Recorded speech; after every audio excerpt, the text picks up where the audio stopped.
Você sabe quais são os 5 propósitos de Deus para a sua vida? Fique conosco aqui nesse vídeo, acompanhe essa nossa viagem e saiba os 5 propósitos de Deus para a sua vida. O tema da leitura de hoje é equilibrando a sua vida. Efésios capítulo 5, versículo 15, vai nos dizer: vivam com o devido senso de responsabilidade, não como homens que não conhecem o significado da vida, mas como aqueles que o conhecem. 2 Pedro 3,17 vai nos dizer: não permitam que os erros dos maus conduzam você pelo caminho errado e façam vocês perderem o equilíbrio. Já começamos com o exemplo bíblico, né? A palavra de Deus, que já nos orienta com relação a isso. Bem-aventurados os que vivem em harmonia, pois sobreviverão a todos. Uma das competições das Olimpíadas de Verão é o pentatlo, composto de 5 modalidades: tiro, esgrima, equitação, corrida e natação. O objetivo do pentatetla é vencer todas as 5 provas, não apenas uma ou 2. Sua vida também é um pentatlo, com 5 propósitos que devem ser mantidos na mesma proporção. Esses propósitos foram praticados pelos primeiros cristãos em Atos 2, explicados por Paulo em Efésios 4 e exemplificados por Jesus em João 17. Mas estão resumidos no grande mandamento e na grande comissão de Jesus. Essas 2 declarações resumem todo este livro, os 5 propósitos de Deus para a sua vida. Então, os 5 propósitos de Deus para a sua vida são: primeiro, ame a Deus de todo o coração. Você foi formado para o prazer de Deus. Portanto, seu propósito é amar a Deus por meio da adoração. Eu acho essa fala, criado para o prazer de Deus, muito importante. Isso mostra que o nosso viver tem que ser para gerar prazer em Deus. A nossa vida, a nossa conduta, nossas atitudes, comportamento, tudo é para o prazer de Deus. Isso é importante, porque às vezes vivemos a vida de uma maneira assim aleatória e esquecemos desse propósito. E tem outro detalhe: tem pessoas que acreditam e acham que adoração é louvor, adoração é cantar, adoração é se expressar através de uma dança, e não deixa de ser adoração, um momento de louvor, um momento de adoração, porque nós adoramos a Deus pelo que Ele é. Mas não é somente esse momento de louvor. Não é só uma expressão. Exatamente, não é somente no momento de dança, no momento de louvor. Mas nós adoramos a Deus com o nosso viver. Nós adoramos a Deus obedecendo, cumprindo os seus mandamentos, cumprindo os propósitos que Deus tem para as nossas vidas. É uma forma de adoração. Então, não é somente dentro de um templo, ou somente em momentos específicos que nós adoramos a Deus, mas nós adoramos a Deus em todo o tempo. Então, nós fomos formados para o prazer de Deus. Então, tudo que nós fazemos tem que ser prazeroso para o Senhor no nosso viver. Então, o nosso viver, o nosso falar, o nosso agir, o nosso pensar tem que dar prazer ao Senhor. Patrícia, é isso mesmo, né? Tudo que a gente faz tem que ser com o propósito de agradar a Deus, né? De alegrar o coração de Deus. O segundo propósito de Deus para as nossas vidas é ame ao próximo como a si mesmo. Você foi formado para servir. Portanto, seu propósito é demonstrar amor a outras pessoas por meio do seu ministério. E aqui tem algo importante. Deus, ele tem esse propósito para todos, independente da, como é que eu posso dizer, do título que a pessoa tem. Então, esse propósito é para pastor, esse propósito é para músico, esse propósito é para missionário, esse propósito é para todas as pessoas que aceitam a Cristo, aceitam esse propósito de amar o próximo como a si mesmo. Um grande desafio, né? Você quer agradar a Deus, quer gerar prazer em Deus, já vem o segundo, né? Amar o próximo. E aqui é a grande dificuldade de muitos, demonstrar amor ao próximo, amor, cuidado, atenção, enfim, tudo aquilo que engloba esse amor ao próximo. Grande desafio. Tem como você cumprir o primeiro se você não cumpre o segundo? Exatamente. E tem um detalhe importante, né? A Bíblia, ela vai nos ensinar que amar aqueles que nos amam é fácil. Isso. Agora, amar aqueles que nos odeiam, aquele que nos persegue, aqueles que nos fazem mal, aí é que vem o X da questão. E quando o Senhor diz que nós devemos amar o próximo como a nós mesmos, Ele não está nos isentando de amar aquele que nos odeia. Pelo contrário, Ele está nos convidando a amar a todos, sem exceção, e independente do que aquela pessoa faça para nós, nós devemos amá-la. Exato. E isso faz parte do nosso propósito que Deus tem para as nossas vidas.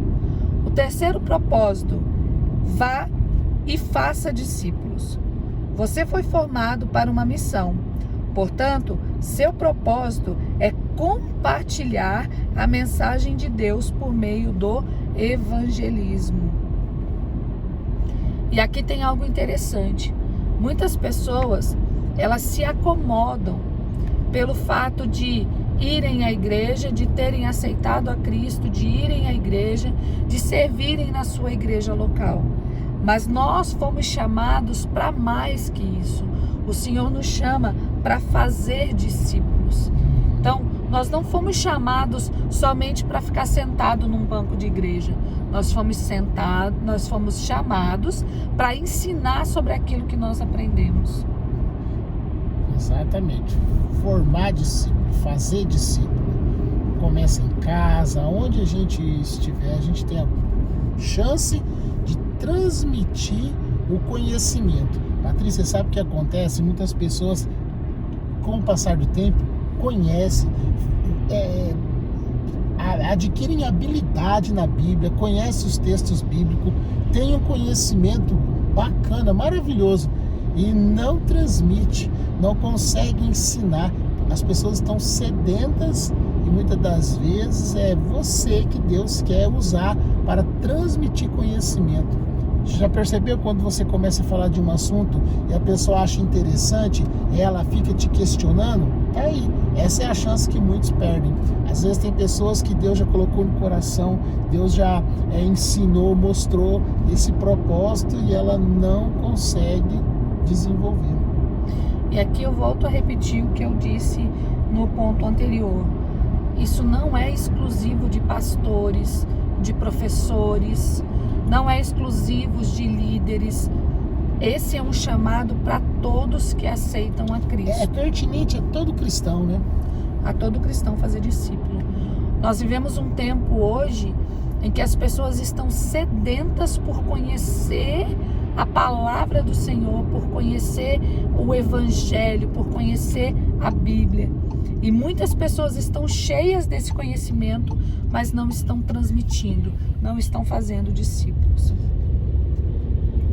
O quarto propósito para que nós fomos chamados é batízios. Você foi formado para fazer parte da família de Deus. Portanto, seu propósito é se identificar com a igreja do Pai por meio da comunhão. Aqui é outra coisa muito importante. Nós vemos muitas vezes as pessoas frequentarem igrejas por muito tempo, fazerem parte de grupos, de células, de grupos de ensinamentos bíblicos, enfim, mas não tomam a decisão de se batizar. E se batizar é um passo importante, porque Deus quer que nós façamos parte da família de Deus. É o ingresso na família de Deus através do batismo, né? É uma confissão pública de um arrependimento e de uma conversão, né? Então o que falta às vezes é isso, a pessoa se torna um simpatizante, gosta, frequenta a igreja, muda, tem até certos aspectos de mudança, mas ele não toma essa atitude. É necessário, né? É necessária essa atitude. Quando nós nascemos, os nossos pais vão lá no cartório e fazem um registro de nascimento. Aquilo ali é a comprovação que nós fazemos parte daquela família. Quando nós aceitamos a Cristo, o batismo, ou seja, a confissão pública daquilo que nós fizemos no nosso interior, é como se fosse nossa certidão de nascimento. A partir daquele momento, nós fazemos parte da família de Deus. Então, é necessário o batismo. Então, o primeiro propósito para as nossas vidas é amar a Deus de todo o coração. O segundo propósito é ame o próximo como a si mesmo. O terceiro propósito é fazer discípulos. E o quarto propósito é batízios, ou seja, o batismo. O quinto propósito é ensine-lhes todas as coisas. Você foi formado para se tornar semelhante a Cristo. Portanto, seu propósito é amadurecer por meio do discipulado. Aqui no quinto propósito é algo muito importante, porque muitas vezes também nós nos achegamos à família de Cristo, nós nos batizamos, mas nós não temos interesse em conhecer as Escrituras, em nos aprofundar Tem nas Escrituras. Tem muitas pessoas que se contentam com o trivial, né? Quando o Senhor nos chama para a cada vez mais nos aperfeiçoar, conheçamos e prossigamos em conhecer ao Senhor, a sua palavra. Isso é importante, é fundamental. Muitos desistem porque estudar, se aperfeiçoar requer esforço, abrir mão, ter tempo, dedicar tempo. E o terceiro propósito é fazer discípulos. Então, não tem como nós fazermos discípulos se nós não formos discipulados. Exato. Certa vez... aquela velha expressão, a pessoa quer se levantar para ensinar, mas nunca teve interesse em sentar para aprender, né? Isso, é isso que eu ia falar. Certa vez eu li num livro que aquele que não tem a humildade de sentar para aprender, ele não pode se levantar para ensinar. Então, o quinto propósito, ensinar todas as coisas, ou seja, nós precisamos ter conhecimento da palavra de Deus. Nós não podemos falar daquilo que nós não conhecemos. Então nós temos que sentar para aprender e temos que nos levantar para ensinar, porque isso também faz parte do propósito que Deus tem para as nossas vidas. Um compromisso sério com o grande mandamento e com a grande comissão fará de você um grande cristão. Manter os 5 propósitos em igualdade não é nada fácil. Todos tendemos a exagerar nos propósitos que nos despertam maior paixão e a negligenciar as demais. As igrejas fazem a mesma coisa, mas você pode manter a sua vida equilibrada e estável, juntando-se a um grupo em que haja incentivo mútuo à responsabilidade, de modo que você possa avaliar regularmente sua saúde espiritual.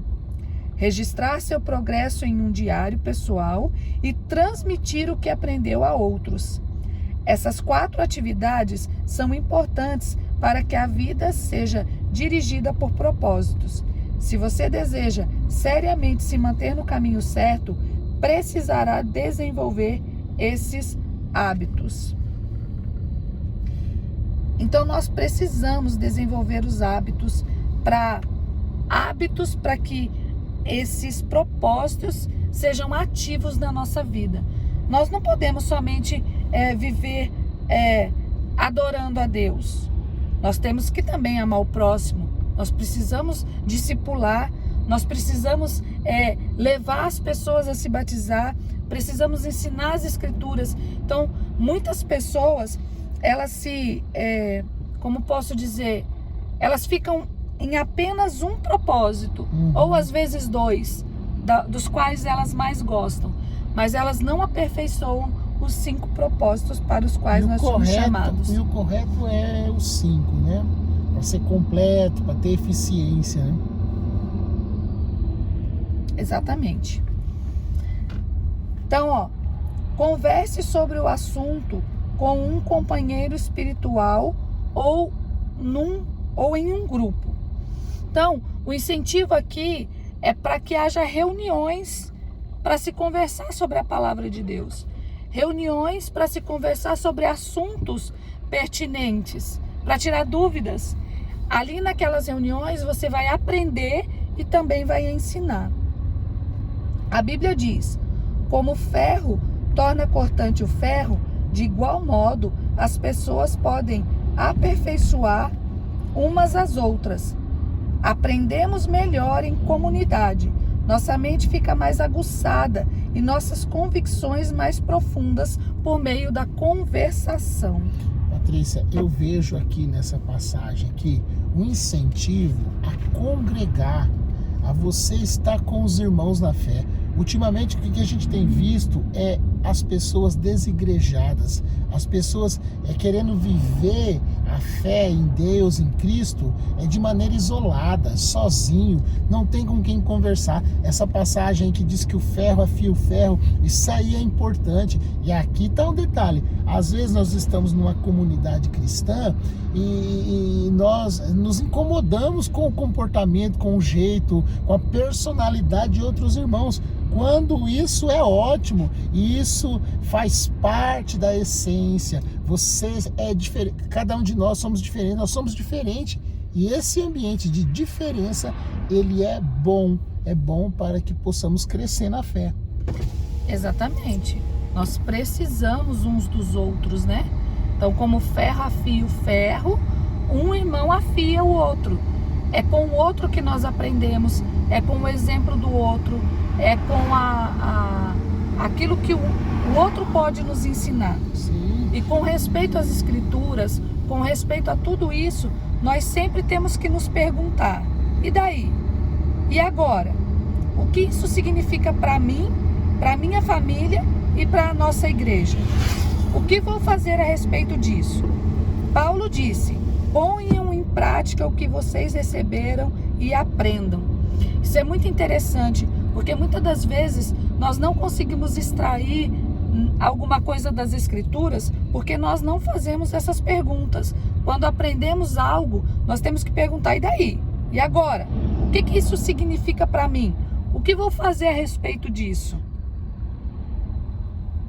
Isso é colocar em prática aquilo que nós estamos ouvindo, o que nós estamos aprendendo. Um pequeno grupo de leitura proporciona muitos benefícios que não podem ser alcançados somente por um livro. Vocês podem comentar o que estão aprendendo e discutir exemplos da vida real. Podem orar, incentivar e apoiar uns aos outros à medida que começarem a viver esses propósitos. Lembrem-se de que fomos feitos para crescer juntos, não separadamente. A Bíblia diz: encorajem uns aos outros e fortaleçam uns aos outros. Mais uma vez aqui nós vemos a necessidade de congregar. Nós precisamos uns dos outros. Faça um autoexame espiritual periódico. A melhor forma de harmonizar os 5 propósitos em sua vida é por meio de uma autoavaliação periódica. Ou seja, o primeiro é você estar em unidade com as pessoas, conversando, debatendo e aprendendo, discutindo junto assuntos que se aprende. E o segundo, no caso aqui, seria fazer um autoexame. Isso, fazer um autoexame e periódico. Não é um autoexame lá de vez em quando, é um autoexame periódico. Deus dá grande valor a esse hábito. Somos orientados pelo menos 5 vezes nas Escrituras a verificar e a examinar nossa saúde espiritual. A Bíblia diz: testem-se para saber se estão firmes na fé. Não se engane, pensando que tudo está garantido. Criem o hábito do autoexame. Vocês precisam de evidências de primeira mão, não apenas de ouvir dizer que Jesus está em vocês. Façam um teste. Se o resultado não for bom, tomem alguma providência. Com o objetivo de manter a saúde física, você precisa ir regularmente ao médico para verificação dos sinais vitais, pressão sanguínea, temperatura, peso e assim por diante. Para a sua saúde espiritual, você precisa examinar regularmente os 5 sinais vitais da adoração, da comunhão, do crescimento do caráter, do ministério e da missão. Jeremias aconselha: vamos analisar a forma como vivemos e reorganizar a vida conforme a direção do Eterno. É interessantíssimo isso, né? Porque a gente muitas vezes nos preocupa com o físico e esquecemos de nos preocupar com o espiritual. Nós vamos ao médico regularmente, fazemos exercício, vamos para a academia, fazemos caminhada, nos preocupamos com o nosso corpo, né? E não nos preocupamos como está a nossa vida espiritual. E aqui nós vemos que nós temos que criar o hábito de fazer um autoexame. Ei, como é que está a minha vida espiritual? Como é que está a minha vida com Deus, né? Exatamente. Aqui acontece o que achamos que está tudo bem. Porque muitas pessoas caem no engano. Porque frequentam a igreja, porque são irmãos agora, convertidos, relaxam, ficam relapsos. Acabam deixando as coisas passar. Não tem esse autoexame. É necessário, né? É importante, é fundamental, porque aí você vai identificar algumas deficiências que precisam ser corrigidas. E quando você descobre logo uma deficiência, o tratamento se torna eficaz. Você corrige a rota, corrige os comportamentos, as atitudes, e aí você acaba se livrando de futuramente desanimar na fé. De repente, Patrícia, é isso que acontece com as pessoas que a gente vê desanimada, as pessoas que desistiram, as pessoas que pararam, porque achavam que estava tudo bem e foram deixando, não faziam regularmente ou periodicamente esse exame, essa avaliação aí. Exatamente. Então, nós temos que sempre fazer o autoexame da nossa vida espiritual. Temos que examinar como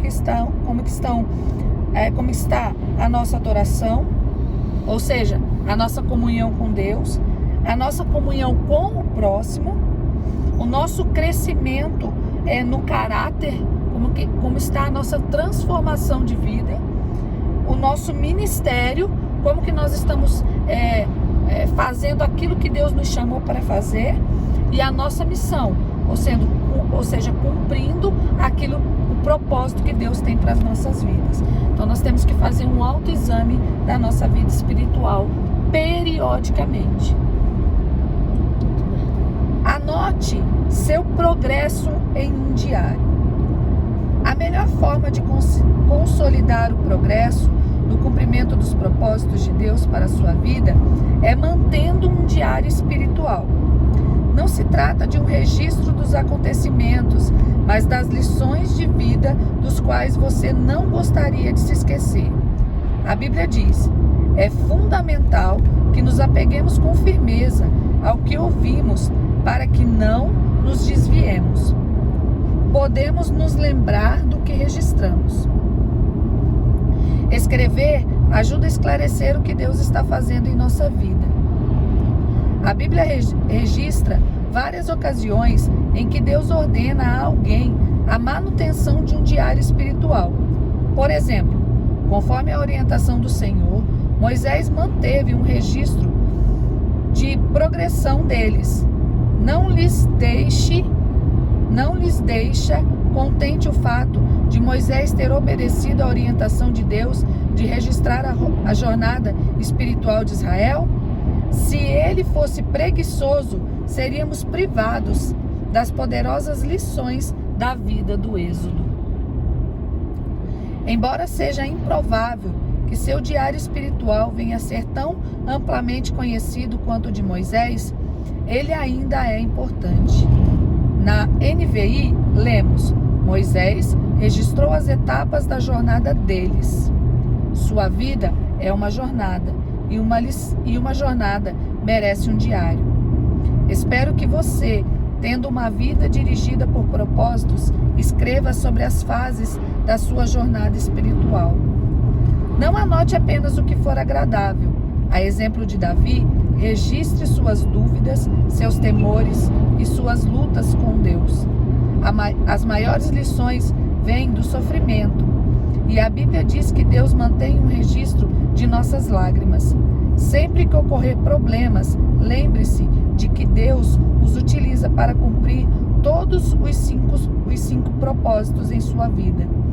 Os problemas vão forçá-lo a se voltar para Deus e o farão buscar uma comunhão mais íntima com os outros, construir um caráter semelhante ao de Cristo e exercer o ministério.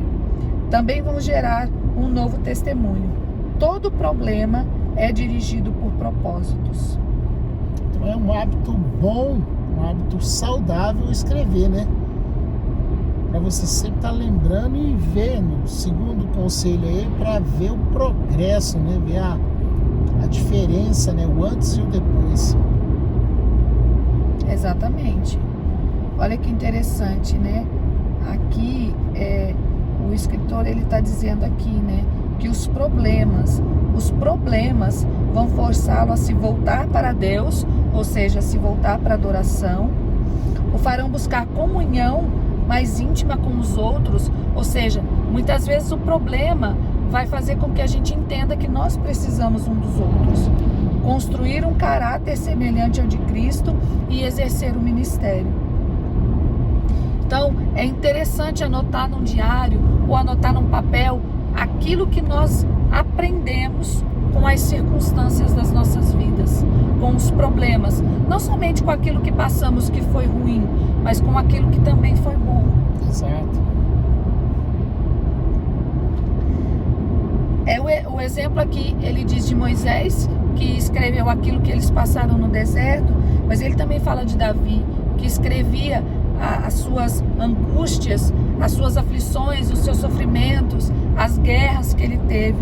E bem no meio de uma experiência dolorosa, o salmista escreveu: que isso fique escrito para que os nossos descendentes saibam o que o Senhor Deus fez e para que o louvem, porque ainda vão nascer.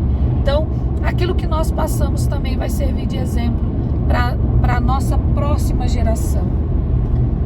Você deve às futuras gerações a preservação do relato de como Deus o ajudou a cumprir os propósitos dele neste mundo. Trata-se de um testemunho que continuará a ser dado muito tempo depois que você estiver no céu. Glória a Deus. Você já ouviu?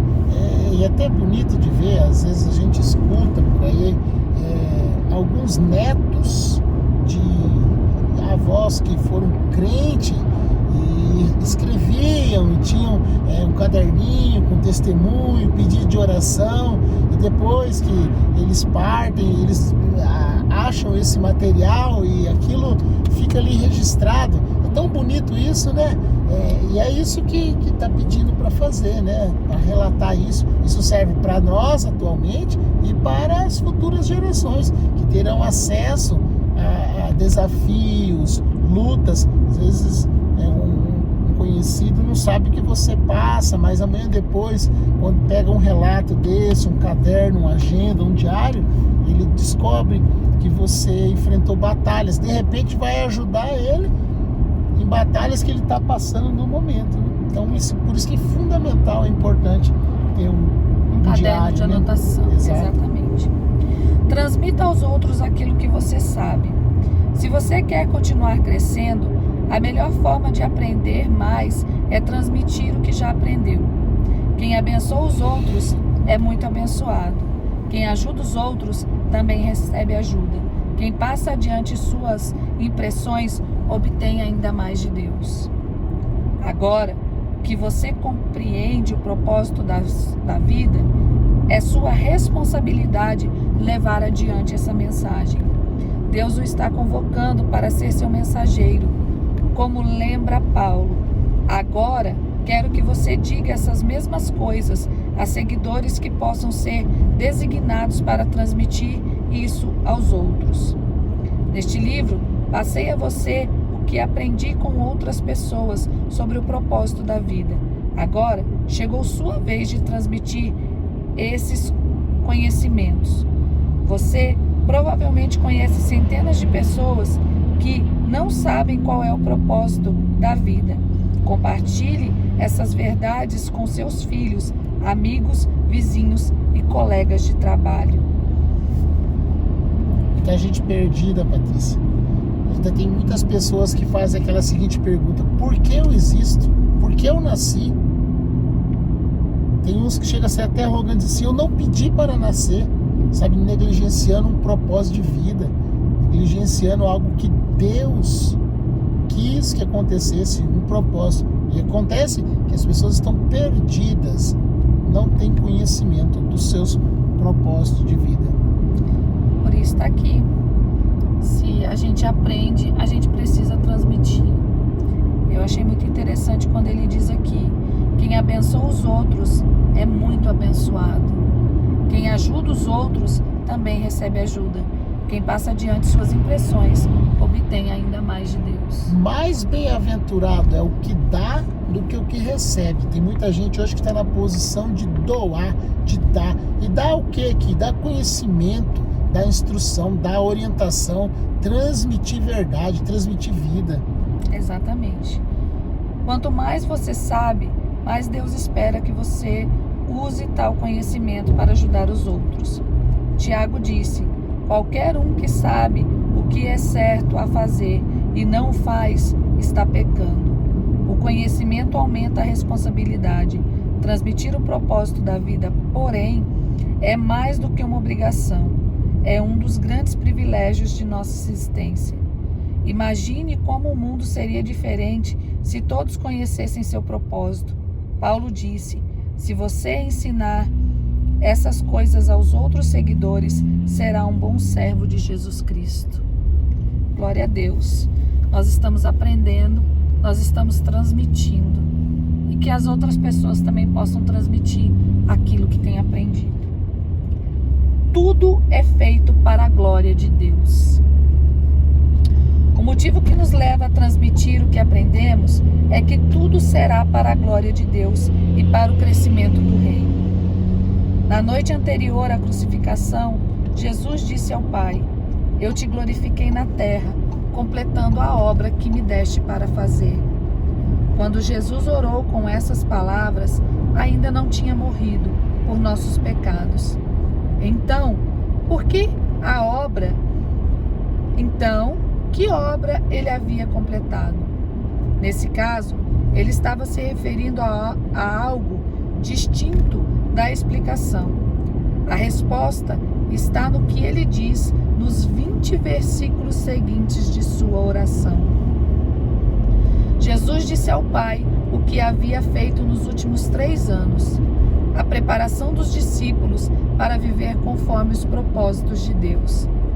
Ele os havia ajudado a conhecer e amar a Deus, adoração, e a amar uns aos outros, comunhão. Deu-lhes a palavra para que amadurecessem, discipulado.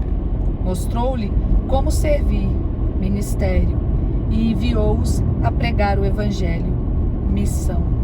Ou seja, Jesus, ele ensinou os 5 passos ou 5 propósitos de vida, né? Que interessante, quando tá aí, ele falou, eu sou o exemplo, e ele deu mais um exemplo para nós aí, que é esse que a gente está abordando aqui. Jesus é o exemplo de uma vida dirigida por propósitos e também ensinou os outros como vivê-la. Essa foi a obra que glorificou a Deus. Deus hoje chama cada um de nós para realizar a mesma obra. Ele não quer apenas que vivamos seus propósitos, mas que ajudemos outras pessoas a fazer o mesmo.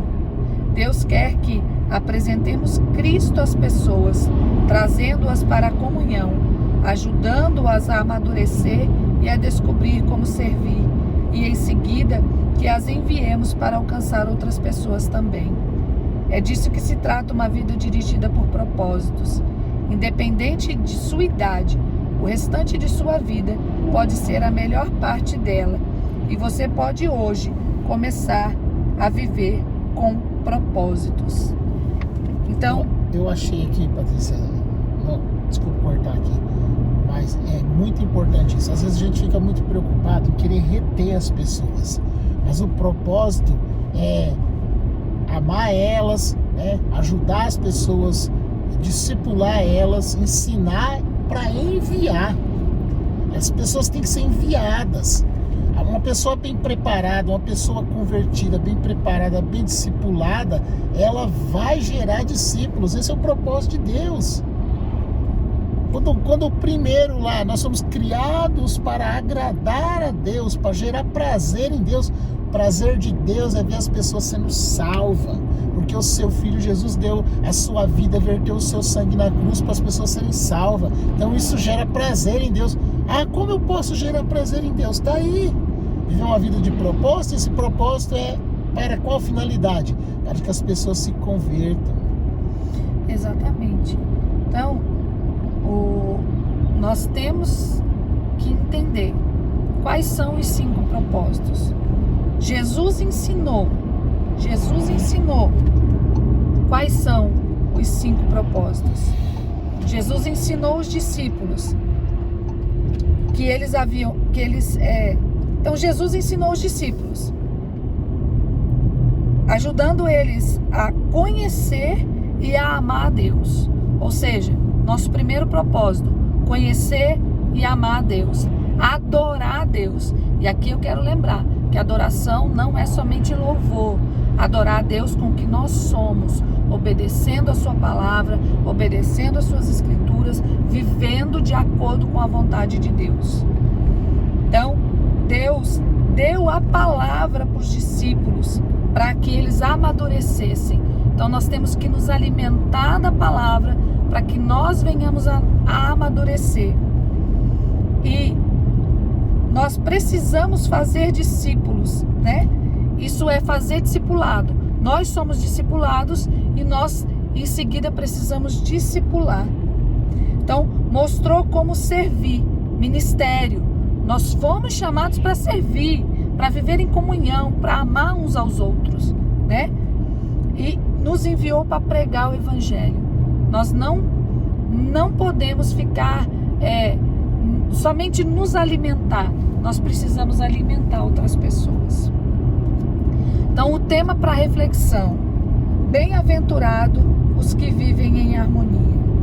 Versículo para memorizar.